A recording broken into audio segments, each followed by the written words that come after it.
Kahapon pa ako nag-iisip, huwag sana akong maubusan ng pag-uusapan para tumagal naman ang ating kwentuhan.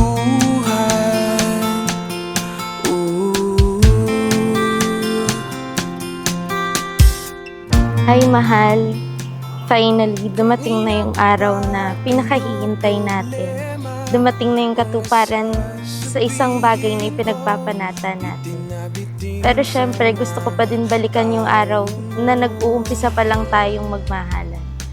10 years ago, I met the man na tutupad sa pangarap ko. Yung lalaking makakasama ko sa lahat ng oras na masaya ko. Sa lahat ng oras na makakasama ko kapag malungkot ako. Yung taong nakakasama at makakasama kong haharap sa hamon ng buhay. Kanina pa kita kasama, ayoko munang mag-isa.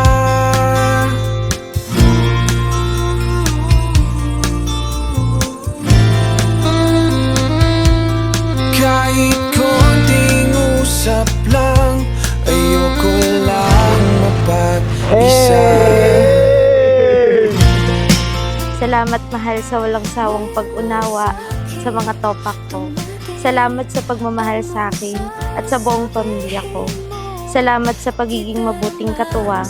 Salamat sa pagiging mapagbigay mo. Dito ka muna. Kasi parang naniniwala ako dun sa verse ng Bible na Kawikaan 19:14 na yung yaman ay nanggagaling sa magulang, pero ang mabuting asawa ay nanggagaling sa Diyos. Pinag-pray ko and sabi ko, kung hindi siya para sa akin, ang ama ang gagawa para magkahiwalay kami. Pero dumating na tong araw na to, so ibig sabihin, siya talaga yung binigay para sa akin.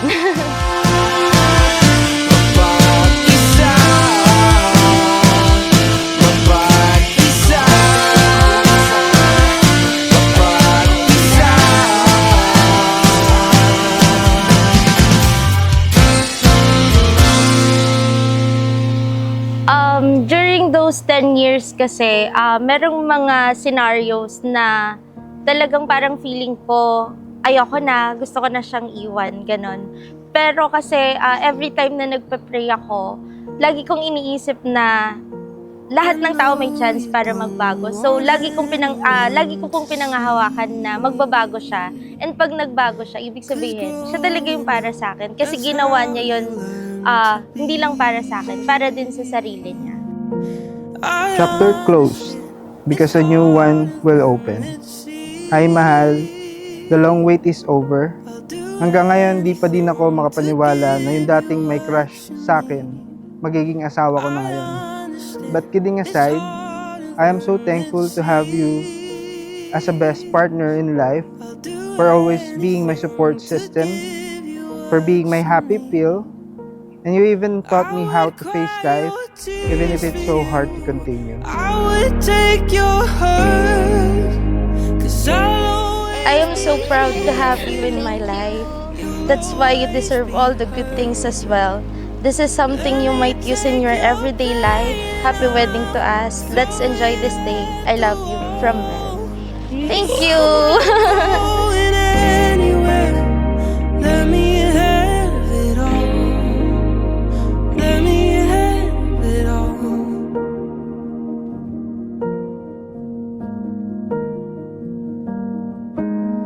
I know that you deserve to have these gifts.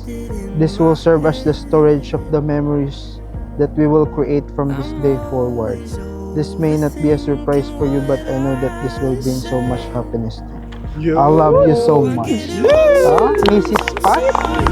And I know what you're holding is heavy. I would cry your tears for you.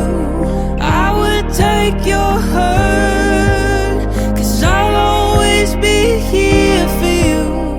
Pinapangako ko sa iyo na sa bagong chapter ng buhay nating dalawa, sasamahan kita sa hirap at ginhawa. Hindi kita pababayaan at pangakong ikaw ay aalagaan.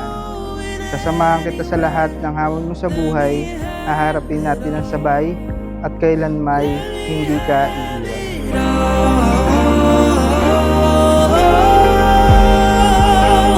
Let me have it all.